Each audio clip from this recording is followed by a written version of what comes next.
നമസ്കാരം. കേരളത്തിന്റെ അടുക്കളയിൽ ചില വിഭവങ്ങൾ സാധാരണ എന്ന് തോന്നിച്ചാലും അവയുടെ രുചിയിൽ ഒളിഞ്ഞിരിക്കുന്നത് സ്നേഹവും പാരമ്പര്യവും ഓർമ്മകളുമാണ്. അത്തരത്തിലൊരു ലളിതവും നാടൻ വിഭവമായ ചേന മെഴുക്കുവരട്ടിയാണ് ഇന്ന് നമ്മൾ ഉണ്ടാക്കാൻ പോകുന്നത്. എങ്കിൽ വരൂ. ഒരു ചെറിയ ചേന എടുക്കുക, തൊലി കളഞ്ഞ് നന്നായി കഴുകി വൃത്തിയാക്കുക. ശേഷം ചെറിയ ചെറിയ കഷ്ണങ്ങളായി മുറിച്ചു വയ്ക്കുക. ചേന മുറിക്കുമ്പോൾ കൈ ചൊറിയാതിരിക്കാനായി അല്പം എണ്ണ കയ്യിൽ തേച്ചാൽ മതി. പാചകം എന്നത് രുചി മാത്രമല്ല, കരുതലും കൂടി ചേർന്ന ഒരു കലാരൂപമാണ്. ഒരു ചട്ടി ചൂടാക്കി അതിലേക്ക് ആവശ്യത്തിന് എണ്ണ ഒഴിക്കുക.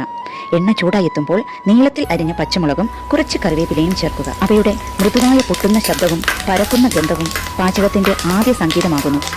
ഇപ്പോൾ മുറിച്ചു വെച്ച ചേന കഷ്ണങ്ങൾ ചേർക്കുക. അല്പം മഞ്ഞൾപ്പൊടി വിതറി നന്നായി ഇളക്കി കലർത്തുക. മഞ്ഞളിന്റെ സ്വർണ്ണവർണ്ണം ചേനയെ പൊതിഞ്ഞു നിൽക്കുമ്പോൾ കണ്ണിനും മനസ്സിനും ഒരുപോലെ സന്തോഷം പകരും. ചട്ടി മൂടി വെച്ച് വേവാൻ അനുവദിക്കുക. ശ്രദ്ധിക്കുക, തുടക്കത്തിൽ ഉപ്പ് ചേർക്കരുത്.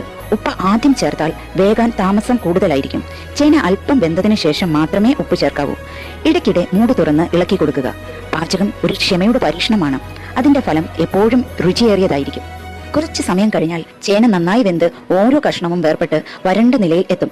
എണ്ണയിൽ പൊതിഞ്ഞു നിൽക്കുന്ന സുന്ദരമായ ആ രൂപം തന്നെയാണ് മെഴുക്കുപുരട്ടിയുടെ യഥാർത്ഥ ഭംഗി. ഇനി രുചിയുടെ അവസാന സ്പർശം ആവാം. അല്പം വെളിച്ചെണ്ണ ചൂടാക്കി അതിലേക്ക് വറ്റൽമുളക്, വെളുത്തുള്ളി, ചെറിയുള്ളി എന്നിവ ഒന്ന് ചതച്ച് ചേർക്കുക. കുറച്ച് കറിവേപ്പിലയും ചേർത്ത് താളിച്ചെടുക്കുക. ആ താളിപ്പിന്റെ സുഗന്ധം അടുക്കള നിറഞ്ഞൊഴുകുമ്പോൾ അത് ചേനയിലേക്ക് ഒഴിച്ച് നന്നായി കലർത്തുക. ഇതോടെ നമ്മുടെ ചേന മെഴുക്കുപുരട്ടി സമ്പൂർണ്ണമാവുന്നു. ചില രുചികൾ നാവിൽ മാത്രമല്ല മനസ്സിലും പതിയുന്നു. അങ്ങനെ മനസ്സിൽ ഒരിക്കലും മായാത്ത ഒരു നാടൻ രുചിയാണ് ചേന മെഴുക്കുപുരട്ടി. ഇന്നത്തെ വീഡിയോ എല്ലാവർക്കും ഇഷ്ടമായെന്ന് കരുതുന്നു. അടുത്തൊരു വീഡിയോയുമായി കാണും വരേക്കും ബൈ. Thank you.